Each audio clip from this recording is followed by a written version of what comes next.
Bonjour à tous, merci encore de votre fidélité. Je suis très heureux de vous retrouver pour ce nouveau numéro de School TV Le Mag. Une demi-heure sur la scolarité de vos enfants, à chaque fois une thématique forte, une initiative sur le plan local et ou national avec Alix Nguyen. Salut Alix. Salut Patrice. Le sommaire, le voici, gros plan aujourd'hui sur un tour du monde pour le moins insolite. Une professeure des écoles en Ardèche va parcourir les 5 continents pour rencontrer les professeurs et élèves de tous les horizons. Dans quel but? Élément de réponse avec elle dans un instant. La France doit-elle, oui ou non, s'inspirer de ce qui se fait ailleurs, à commencer par nos voisins? Faut-il faire évoluer notre système éducatif? Si oui, comment? Quelles sont les pédagogies d'avenir? On fait le point là aussi avec nos deux invités. Puis il y aura la loupe d'Alix, et on parle de... Je vous parle d'un projet porté par un certain Julien Perron, et il a un parcours assez exceptionnel. Vous allez voir. Julien Perron, dans une dizaine de minutes, l'expression orale, on y va.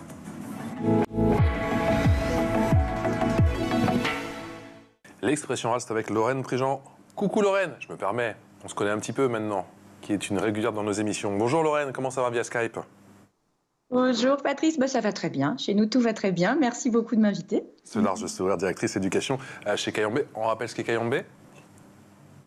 Bien sûr, on est une structure de conseil et un think tank à l'international et on travaille sur les politiques éducatives dans le monde avec les principales organisations internationales, Banque mondiale, UNESCO, les Nations unies au global. Et on essaye d'apporter notre petite pierre sur la réflexion de l'éducation en tant que bien public mondial. Et vous le faites très très bien, on a vraiment besoin avec nous de votre expertise. Andreas Thibault, bonjour, professeur des écoles en Ardèche. Merci d'être avec nous. Merci à vous pour l'invitation, c'est un honneur d'être ici. Bah écoutez, tout pareil. Et vous avez fondé très récemment l'association Écoliers de demain. Pourquoi? C'est exact. Une association à vocation humanitaire, du coup, comme j'ai pu l'expliquer un petit peu dans les journaux, pour partir faire le tour du monde des écoles, découvrir de nouvelles pédagogies, de nouvelles façons d'enseigner et en parallèle apporter une aide aux écoliers qui sont dans des conditions, on va dire, plus défavorables, qui n'ont pas l'accès à l'éducation comme nous on peut l'avoir, qui n'ont pas de matériel, pas de biens financiers. Alors il y a une dimension humanitaire, on va y venir bien sûr, ce tour du monde qui est prévu pour début août 2024, donc ça approche à grands pas. Vous êtes prof en quelle classe et vous avez combien d'élèves? J'ai des CM1 actuellement et on est une classe de 24 élèves. Donc voilà, une classe affective normale, c'est pas trop surchargé. Et niveau unique, donc c'est assez chouette. Et niveau unique. Et comment se passe cette année? Merveilleusement bien. J'ai toutes les conditions déjà pour être épanouie dans mon métier. J'ai une classe formidable, 24 petits êtres qui sont géniaux, qui ont toujours cette soif d'apprendre, cette curiosité, qui sont bienveillants, souriants. L'école elle-même est dans un contexte assez agréable. Il n'y a pas de grosses problématiques qui pourraient venir interférer avec l'apprentissage, donc c'est trop chouette pour s'épanouir et pour tester de nouvelles activités. Bon, si on l'a bien compris, pas de rentrée pour vous en 2024. On va finir la saison effectivement avec vos élèves. Et ensuite, vous allez vous envoler vers d'autres contrées. Ça va commencer par l'Europe, ce road trip, si je puis dire, mondial, pour découvrir tous les élèves, toutes les écoles. Oui, c'est ça. Ça commencera par l'Europe. Alors déjà, on a voulu essayer de faire continent par continent parce que ça nous semblait plus juste et on voulait quand même cadrer la chose et pas que ça soit perçu comme simplement voyager et quelque chose de pas construit. Donc on commencera par l'Europe avec les pays scandinaves. Donc, qui ont beaucoup moi qui m'intéresse beaucoup de par leur rapport avec la nature, la créativité, les pédagogies de projet et l'environnement global qu'il y a autour des écoles. Et puis après, on fera un petit tour par l'Angleterre, l'Écosse et l'Italie, Espagne, Portugal, si le temps et le budget nous en permet. Tout est déjà fixé, ficelé. On sait déjà combien vous allez parcourir de pays? Oui, plus ou moins. En fait, comme je vous l'ai expliqué juste avant, on fait continent par continent. Donc c'est vrai que les premières parties, jusqu'à la fin de l'année civile 2024, oui, c'est établi et c'est réglé, dans le sens où on doit quand même assurer une sécurité pour notre voyage et pas se permettre d'aller dans les écoles sans prévenir. Donc c'est pour ça que les visites dans les écoles sont déjà cadrées. Après, pour tout ce qui va commencer en 2025, là, on a une idée des pays qu'on aimerait cibler, mais on se laisse encore la marge de l'itinéraire, de la durée. C'est précis, mais pas pour autant cadré comme la partie 1, on va dire. Andrea, vous savez que votre initiative, elle nous parle vraiment ici chez School TV, parce que c'est vrai que pendant les 2 premières années, nous on faisait l'école du bout du monde, et que c'est vrai que bien une fois par semaine on s'intéressait à des pédagogies alternatives et à des pédagogies dans des pays européens ou sur d'autres continents, et on n'a pas fait tous les pays, mais c'est vrai qu'on en a fait quand même pas mal. Lorraine, c'est quoi votre sentiment justement sur ce tour du monde que va démarrer effectivement Andrea début du mois d'août? Bon, moi, je trouve que c'est une initiative formidable. Nos élèves ont besoin de s'ouvrir sur le monde et il y a beaucoup de recherches qui montrent que plus on les ouvre sur l'international tôt dans leur carrière scolaire, et plus ils sont susceptibles de s'ouvrir sur le monde. Donc, le fait que leurs enseignants fassent ce type de voyage et en reviennent avec des pratiques qui sont enrichies de toute cette expérience, toutes ces innovations dont elle aura été témoin, c'est une chance inouïe pour ces élèves. Donc, j'ai cru comprendre que Andrea intervenait dans un département rural. Donc, il est possible que pour certains de ces élèves, l'ouverture internationale soit pas forcément une évidence au jour d'aujourd'hui. Donc, elle va revenir riche de tous ces nouveaux savoir-faire et riche de cette volonté de s'ouvrir sur les autres. Pour ses élèves, c'est quelque chose de formidable, pour elle aussi. Et donc, on ne peut que se réjouir de cette formidable initiative. Lorraine, vous pensez que dans un monde idéal, il faudrait mettre les meilleures méthodes éducatives de chacun des pays ensemble pour faire une sorte de bien commun ? Alors, ce monde idéal, on essaye de le construire depuis longtemps, hein. Il existe déjà beaucoup de concertations qui se passent au niveau européen d'abord, puisque le voyage d'Andrea va commencer en Europe. C'est vrai que l'éducation n'était pas forcément à l'origine une compétence européenne, mais il y a beaucoup de dialogues et de réflexions qui se font. Il y a beaucoup d'outils qu'on utilise aujourd'hui qui sont communs et qui sont l'objet d'une réflexion commune, à commencer par le fameux dispositif sur les compétences clés, donc les programmes par compétences et beaucoup d'autres choses. Après, c'est vrai que beaucoup de ces réformes se sont arrêtées à la porte de la classe, j'ai envie de dire, et la manière dont les enseignants s'approprient les différentes innovations, ça c'est un autre sujet et un sujet qui aujourd'hui n'est pas forcément toujours porté, mais en même temps, est-ce qu'il n'y a pas un paradoxe aussi à demander à nos enseignants d'innover, cette espèce d'injonction d'innovation. C'est vrai que pendant longtemps, j'ai retrouvé un dictionnaire de l'Académie française de 1740 qui indiquait que les novateurs étaient dangereux, que innover, il fallait surtout pas parce que ça remettait en cause l'ordre établi.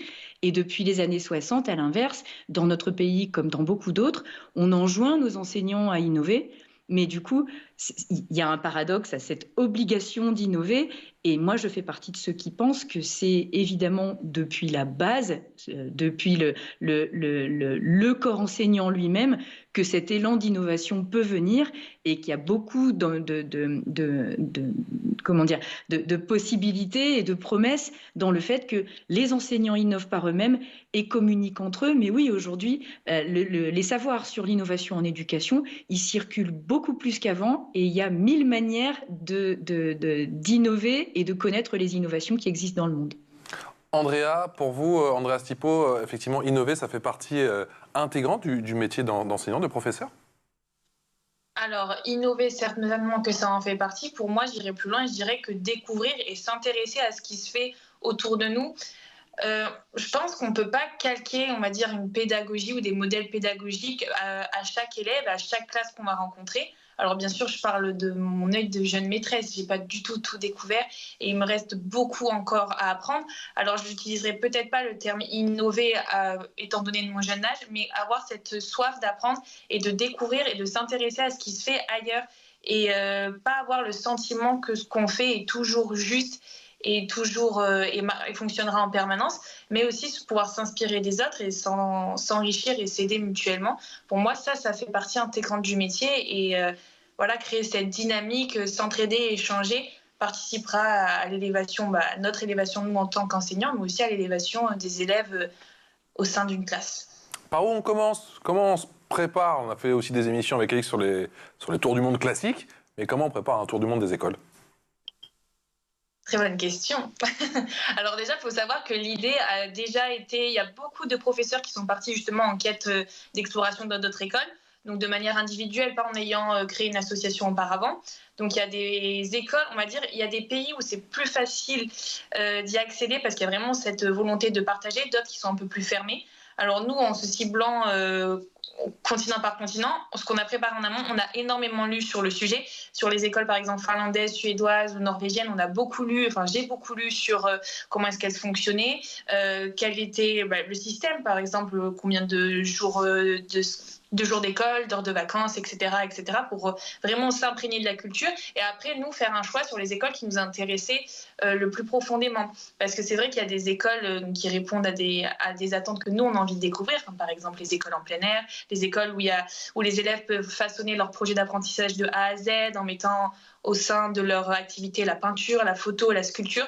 Donc nous on a pris toutes les écoles qu'il y avait dans une région ciblée, on va dire, et on s'est intéressé, on a fait des recherches sur Internet, sur des groupes, sur les réseaux sociaux, sur les lectures, et on les a contactés via ces canaux-là. Et c'est vrai que pour le moment, alors j'espère que ça va durer ainsi, mais c'est vrai que le projet suscite un réel engouement, et les personnes avec qui on a eu la chance d'échanger étaient très bienveillantes et adhéraient au projet et avaient vraiment cette envie, alors au-delà de nous faire découvrir leur classe, leur façon de faire, de pouvoir après rester en contact. C'est vraiment aussi l'objet de l'association et du projet. Donc c'est très chouette. Mais voilà.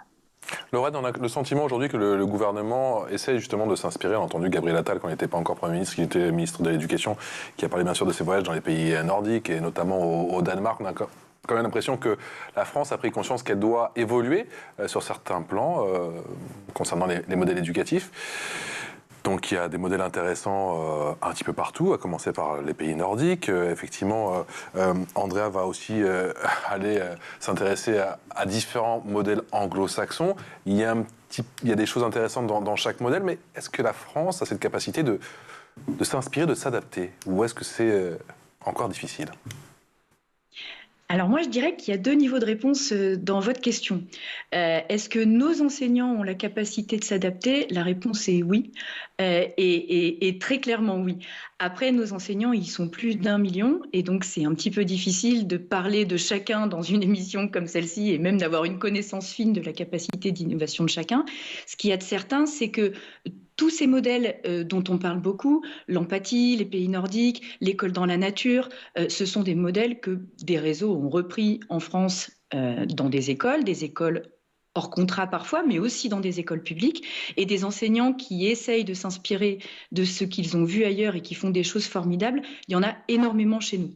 Maintenant, le deuxième niveau de votre question, c'est est-ce que notre système tel qu'il fonctionne aujourd'hui est en mesure de soutenir ces enseignants qui innovent ou qui veulent s'inspirer d'autres méthodes. Et là, pour le coup, on arrive à un niveau de réflexion qui mérite qu'on s'y attache un peu. Donc, on a effectivement un système qui a institutionnalisé l'innovation. Il y a une direction de l'innovation à la DGESCO. Il y a des concours d'innovation qui sont régulièrement organisés dans plusieurs académies.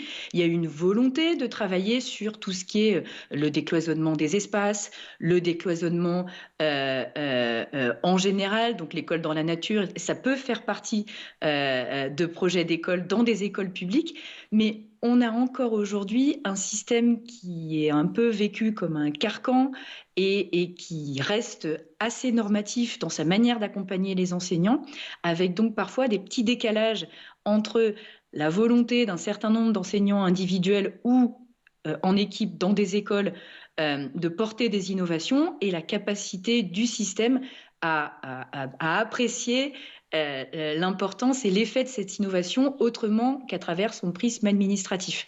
Donc c'est aussi pour cette raison, à mon sens, qu'un voyage comme celui d'Andrea va permettre de découvrir des cultures scolaires moins centralisées, donc avec peut-être plus de liberté laissée aux équipes, y compris dans l'interprétation du programme scolaire, y compris dans la fixation d'objectifs pédagogiques pour ces écoles, y compris même dans le recrutement de ces enseignants et de ces équipes, donc à des années-lumière de ce qui se passe chez nous. mais à l'inverse aussi de constater, peut-être par exemple que l'école n'est pas gratuite partout à 3 ans dans les différents pays d'Europe, ou peut-être aussi que les moyens sont beaucoup moins présents dans beaucoup d'autres pays. Donc à chaque fois, ce qui me semble vraiment intéressant, c'est de réfléchir sur cette innovation, voir ce qui ne permet pas forcément de la porter chez nous, mais aussi bien comprendre le contexte dans lequel les différents autres systèmes évoluent, qui n'est pas du tout le même contexte que chez nous. Alix. Andrea, vous avez identifié un manque dans votre pratique pédagogique ? Pour le moment, non. Alors, un manque de temps, mais ça, c'est plutôt de manière personnelle, parce que c'est un métier, je pense, si on est passionné, on peut y passer clairement nos nuits, nos vacances, donc le temps. Mais après, en termes de préparation, pas spécialement. Moi, comme je disais tout à l'heure, ce qui est le plus important, c'est de découvrir. Et je pense quand on a cette volonté de découvrir, pour moi, c'est un métier passion, et on ne se retrouve pas devant une classe par hasard. Et si on a cette passion, on a forcément cette envie de découvrir. Donc, ce qui nous manque finalement, c'est le temps. Mais c'est le temps pour faire évoluer nos pratiques, mais pas en termes de formation, pas spécialement. Vous allez également passer par le continent africain. Il y a plusieurs pays que vous allez découvrir, effectivement. Le Maroc, l'Algérie, la Tunisie, la Côte d'Ivoire, bien sûr, ça fait le temps. Et je crois que vos élèves ont une relation particulière avec la Côte d'Ivoire. Vous nous direz pourquoi dans un instant. Mais il fallait absolument qu'il y ait une dimension aussi humanitaire à ce tour du monde. Oui, totalement. Pour moi, ça semblait totalement insensé et hypocrite de dire et d'aller faire un tour du monde des écoles en allant uniquement vers des écoles où les modèles pédagogiques peuvent nous inspirer, où tout se passe bien, où il y a de l'innovation, où les écoles sont constamment mises sur un piédestal, en fermant les yeux à côté sur 250 millions d'enfants qui sont déscolarisés, qui n'ont pas accès à l'école, à une majorité d'entre eux qui en souffrent réellement, à des écoles parfois qui n'ont pas d'infrastructure, pas de cahiers, pas de stylos, pas d'enseignants, où les enfants se retrouvent à 60 dans les écoles. Et les enfants se retrouvent à 60 dans les classes et pourtant ont cette volonté d'apprendre, de s'en sortir et de s'émanciper au plus haut qu'ils puissent afin d'assurer leur avenir, d'avoir un métier. Et c'est cette partie d'école, elle représente un pourcentage bien plus que ce qu'on imagine, je pense. Et ça me semblait vraiment inenvisageable de fermer les yeux là-dessus. Et je pense également qu'au-delà de l'aspect humanitaire, donc d'apporter une aide matérielle et financière, ils ont également à nous apprendre sur d'autres points, sur par exemple cette volonté d'aller à l'école, cette envie, les apprentissages différents. Je pense qu'on peut vraiment aussi, au-delà de l'aide, apprendre d'eux et s'en inspirer au quotidien. Et vos élèves, ils ont une relation particulière avec certains élèves ivoiriens ? Oui, on a commencé une correspondance avec une école en Côte d'Ivoire et une école au Népal. Et on est en train de monter d'autres projets avec des écoles d'autres pays. Donc pour moi, je voulais vraiment créer dès le début. Le thème de la classe de cette année, c'est le tour du monde. Donc on découvre des pays, les œuvres, les cultures, etc.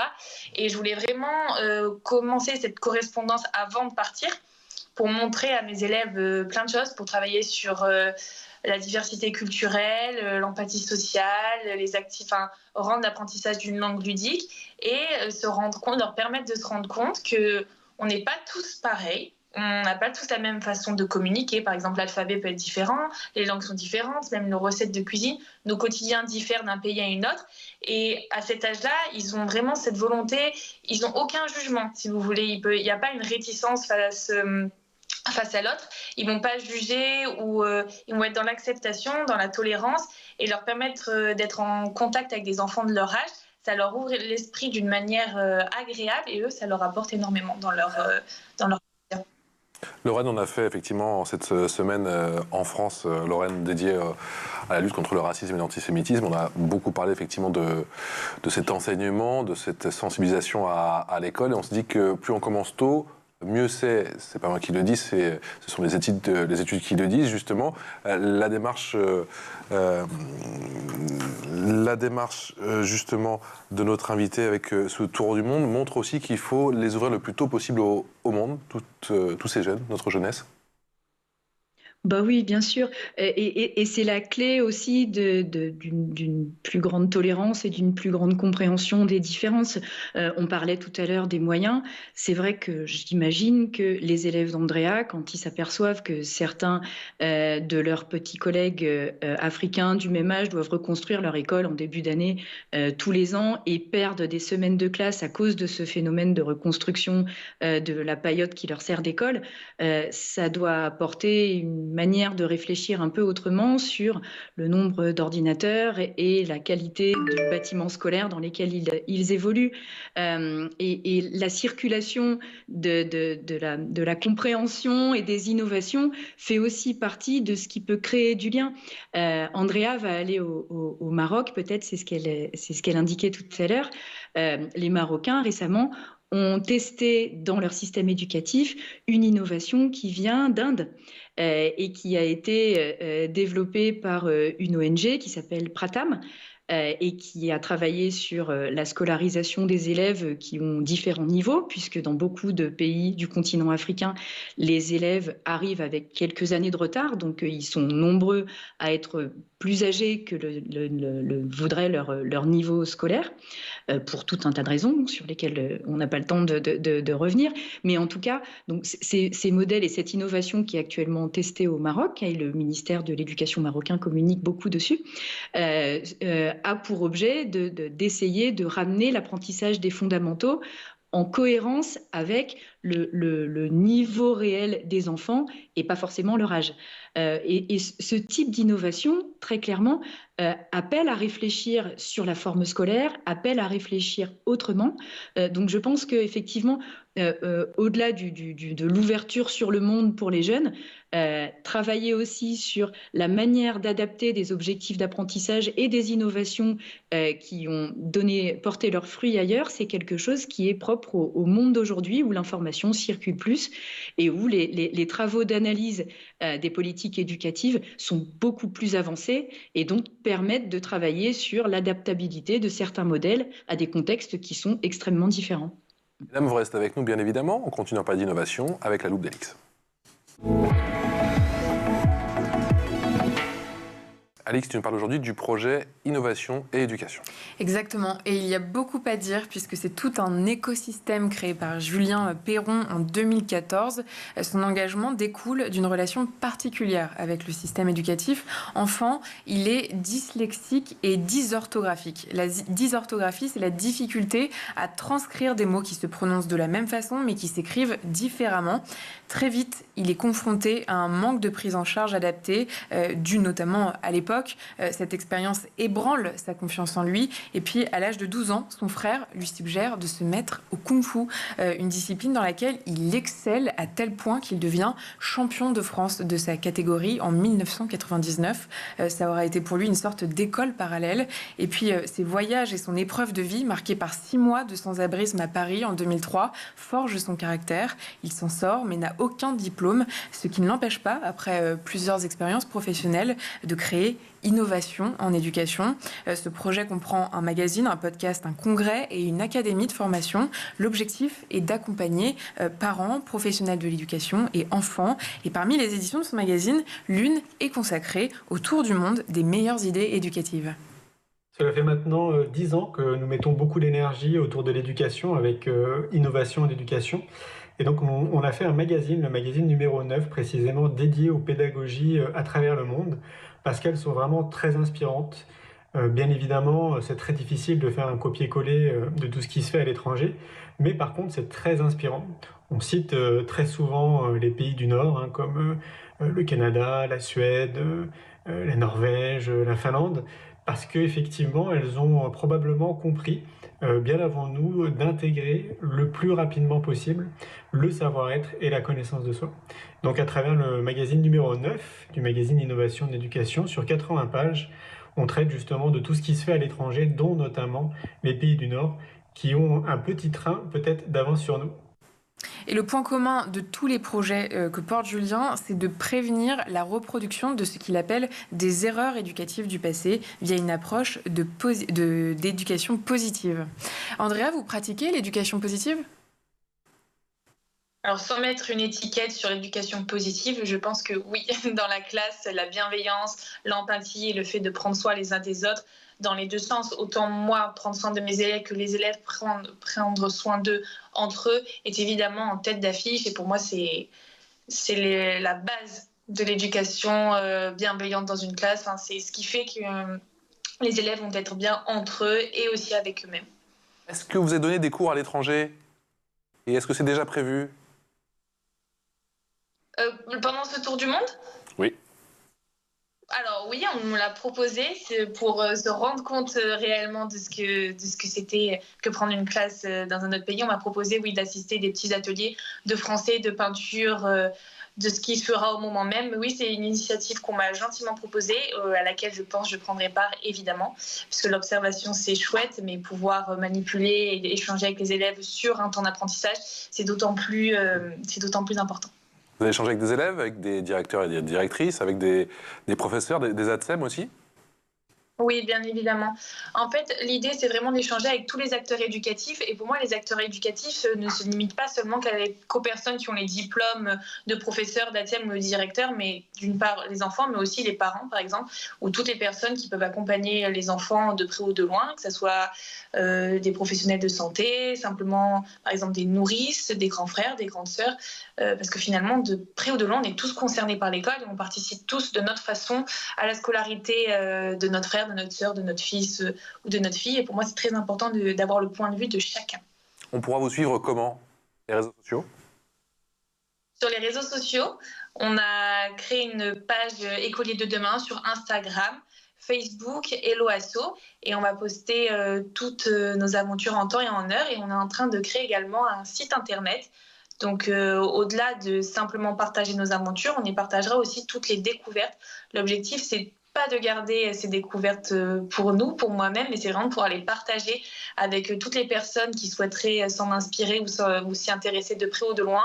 Donc sur notre site internet qui est en cours de création, il y aura notre rubrique voyage, tour du monde, mais aussi notre rubrique qu'on appellera boîte à outils, où on y publiera régulièrement des fiches pratiques de manière assez ludique pour que chacun puisse s'en inspirer ou simplement par la curiosité de pouvoir les lire.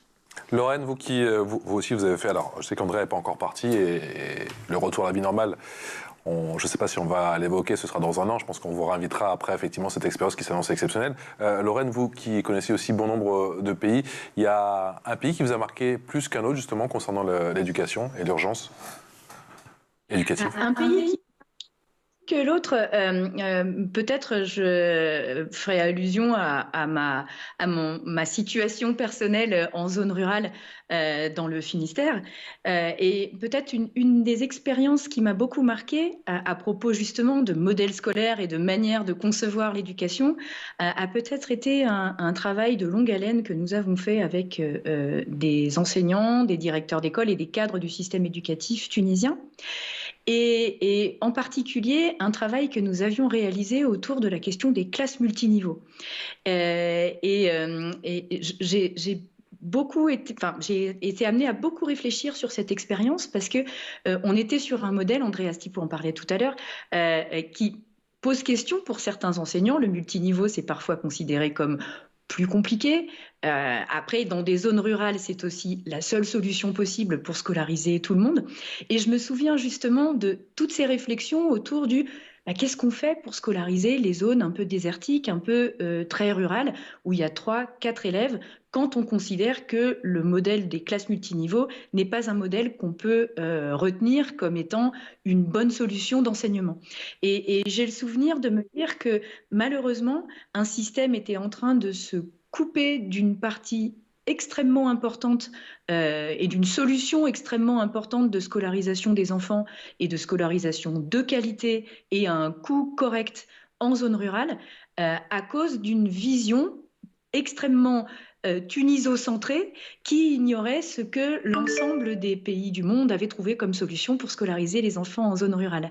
Et donc, moi, ce qui me semble, c'est que tous les pays et toutes les cultures éducatives gagnent à se sortir de leur ethnocentrisme, à regarder comment les choses se passent ailleurs, à comprendre des modèles éducatifs différents, et ça aide à trouver des solutions. Et dans le contexte global où les apprentissages sont pas en progrès dans tous les pays du monde, et en tout cas pas chez nous, ça fait partie des éléments de réflexion qui peuvent amener, j'espère, à se recentrer sur des projets scolaires qui visent réellement les apprentissages et qui permettent de s'affranchir un peu des stéréotypes qui empêchent d'avancer. Andrea, vous allez documenter tout ça, vous allez faire des fiches sur les différents pays que vous allez visiter, les différentes écoles?